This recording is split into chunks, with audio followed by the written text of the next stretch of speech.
ক্যাডারে দাদা ওইখানে মানুষ না পশু? ভয় পাস না, ভয় পাস না। আমি তোর কোনো ক্ষতি করতে আসিনি। আমি খুব ক্ষুধার্ত রে, অনেকদিন হলো কিছু খাই না। আমাকে কিছু খাবার দিবি? তুমি যদি ক্ষতি না করো তাইলে আমি তোমারে খাবার দিব। আমার হোটেলে অনেক মানুষে খায়, তুমিও খাও। আমার খাবার দিতে কোনো আপত্তি নাই, কোনো আপত্তি নাই।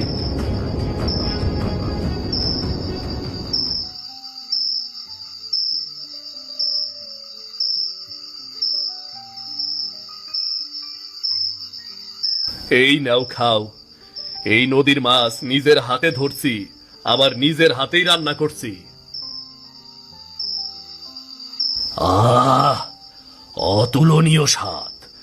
এমন স্বাদ কোনো রাজপ্রাসাদেও পাইনি আমি।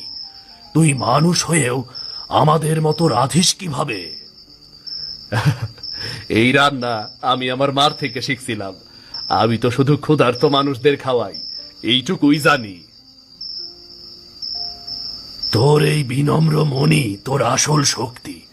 আমি প্রতিশ্রুতি দিচ্ছি, আমি তোর কোনো ক্ষতি হতে দেব না, কখনো না। তোর হোটেল, তোর পরিবার সব আমার আশীর্বাদে সব সময় সুরক্ষিত থাকবে। আরে আমি স্বপ্ন দেখলাম না তো, কিন্তু হাড়িটা তো খালি। তার মানে দৈত্য সত্যি আইছিল।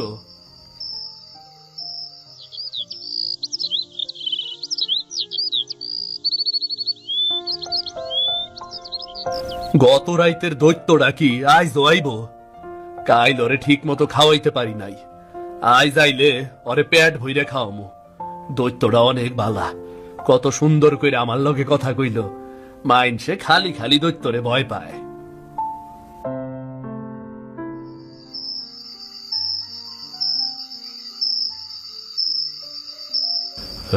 তুমি এত বড় মানুষ তো না, তাও আবার আমার খাবার খাইলা। ভয় লাগতাছে ঠিকই, কিন্তু তোমারে খাওয়াইতে পাইরা মনটা কেমন জানি শান্ত হইয়া গেল। ভয় পাস না সিধু, আমি দৈত্য ঠিকই, কিন্তু তোর মতো ভালো মানুষকে ক্ষতি করব না। তুই যে আমাকে ভয়ে তাড়িয়ে দিসনি, বরং খাবার দিচ্ছিস, এতেই তো তুই আমার বন্ধু হয়ে গেছিস রে। বন্ধু? আমি তোমার মতো দৈত্যের বন্ধু? এ কেমন কথা? আমি তো গরিব মানুষ, তোমার সঙ্গে বন্ধুত্ব করবো কেমনে? বন্ধুত্বে বড় ছোট নেই, জাতপাত নেই। তুই মন থেকে ভালো, এটাই সবচেয়ে বড় কথা। আমি বহু যুগ ধরে ঘুরি, জীবনে বহু মানুষ দেখেছি, কিন্তু তোর মতো কাউকে পাইনি আমি।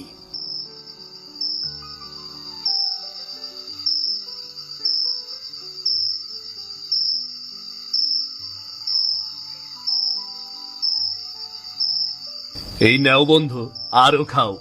আমার কাছে যতটুকু আছে সব তোমার সঙ্গে ভাগ করবো আমি। আজ তোমার আর ভয় পাই না আমি, মনে হইতাছে তুমি আমার খুব আপনজন। এই কথাটাই শুনবার অপেক্ষায় ছিলাম আমি। তুই আজ থেকে শুধু আমার বন্ধু না, আমার আশ্রিত মানুষও। আমি তোর হোটেল, তোর সংসার সব পাহারা দেব। কেউ তোর ক্ষতি করতে চাইলে আগে আমার সাথে লড়তে হবে। তুমি তো মানুষ না, তুমি যেন সৃষ্টিকর্তার পাঠানো কোনো দূত। আমার জীবনে এই কষ্টের সময় তুমি আসো বইলাই একটু শান্তিতে থাকতে পারতাছি। ভালো মানুষের পাশে সব সময় একটা আলাদা শক্তি থাকে, কিন্তু মানুষ তা দেখতে পায় না। আজ তুই সেই শক্তির স্পর্শ পেয়েছিস। আচ্ছা, তুমি কোথায় থাকো? আবার আসবা তো? যখন তুই ডাক দিবি আমি তখনই আসব। তোর ডাক আমার কানে পৌঁছালেই আমি হাজির হব। ভয় পাস না, কখনো না। ভালো থাকিস বন্ধু, নিশ্চয় আবার দেখা হইব। ভালো থাকিস।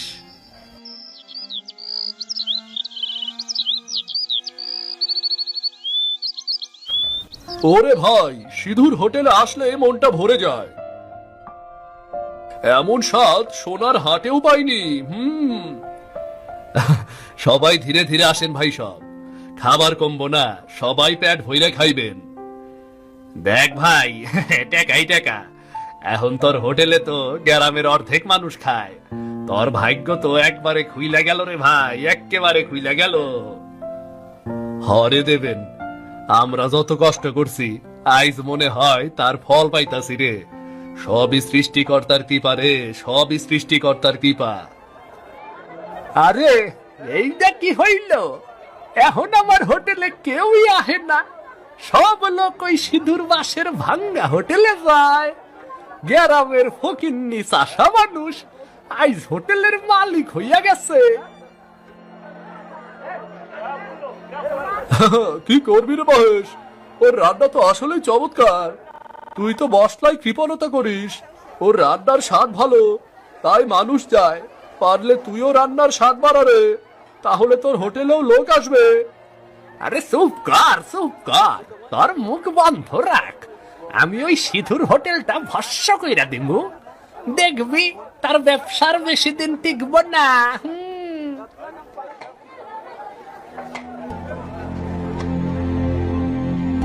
একটা কথা শুনলাম রে সিধু, পাশের গ্রামের হোটেল মালিক মহেশ নাকি তোর ওপর রাইগা গেছে। লোকজন কইতাছে সে নাকি কিছু একটা ক্ষতি করার চিন্তা করতাছে। ওর রাগ আমি বুঝিয়ে দেবেন, কিন্তু আমি তো ওর কোনো ক্ষতি করি নাই, শুধু নিজের মতো খাটতাছি, পরিশ্রম করতাছি। তুই ঠিকই করতাস, কিন্তু লোকের হিংসা বোঝা মুশকিল রে ভাই। আমি কই কি, তুই একটু সাবধান থাক। রাইতে হোটেল বন্ধ কইরা তাড়াতাড়ি বাড়ি যাইস। রাইতে তোরে পথে কোনো ক্ষতি করবার পারে, বুঝলি? ঠিক আছে রে ভাই, তোর কথা শুনবো, কিন্তু আমি তো কারো ক্ষতির কথা ভাবি না। সৃষ্টিকর্তা আছে, আমারে বিনা অপরাধে ক্ষতি করলে উনি নিশ্চয়ই বিচার করব।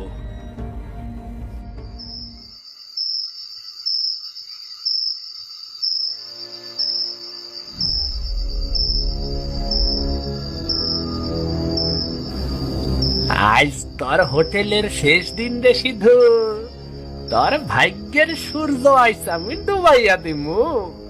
এই হোটেলটা জ্বালাইয়া ছাই হইলেই তুই বুঝবি কার সঙ্গে তুই লড়তাস।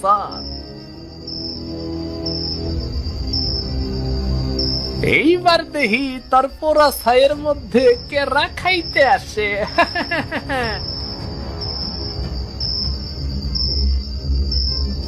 এ কি রে, বাতাস এত জোরে বাতাস হইতাছে কেন? কেডাই আছে ওইখানে? থাম শয়তান মানুষ, তুই এই ভালো মানুষের হোটেলে আগুন ধরাবি?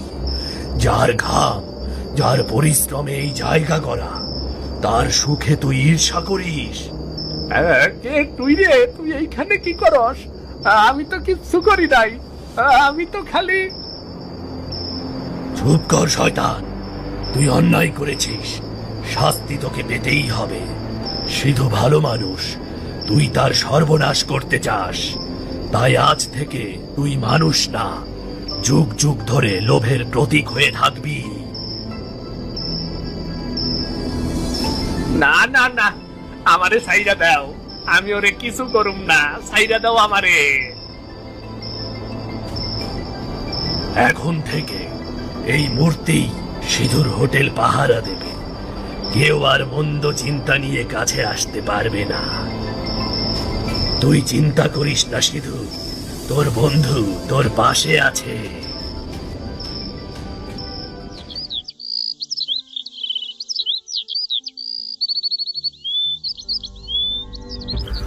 আরে ওই মূর্তিটা কোথা গাইল রে? গাইলো তো আসিল না। দেখে তো মনে হইতাছে জীবন্ত মানুষ জৈমা পাথর হইয়া গেছে, কিন্তু কেমনে?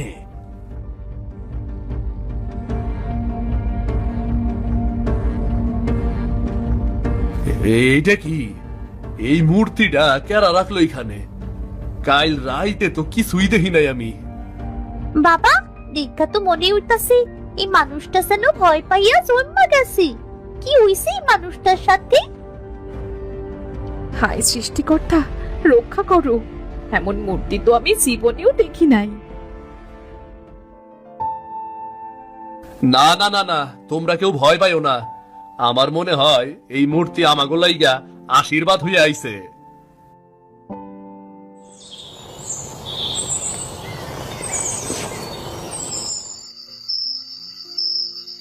কি রে সিধু, ভয় পেয়েছিলি নাকি রে? তুমি আইলা বন্ধু, তোমার কথাই ভাবতেছিলাম। আমি জানতাম তুমি কিছু করবা।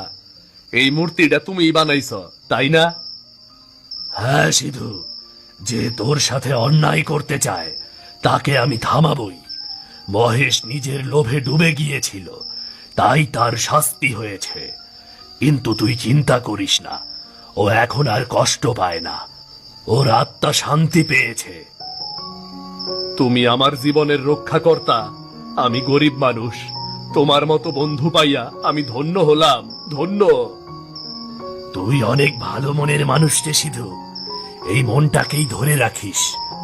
তুই বিভিন্ন মানুষের মুখে হাসি ফোটাস, এটাই তোর আসল শক্তি। যে জায়গায় থাকো না কেন বন্ধু, আমাগো পরে তোমার আশীর্বাদ রাইখো।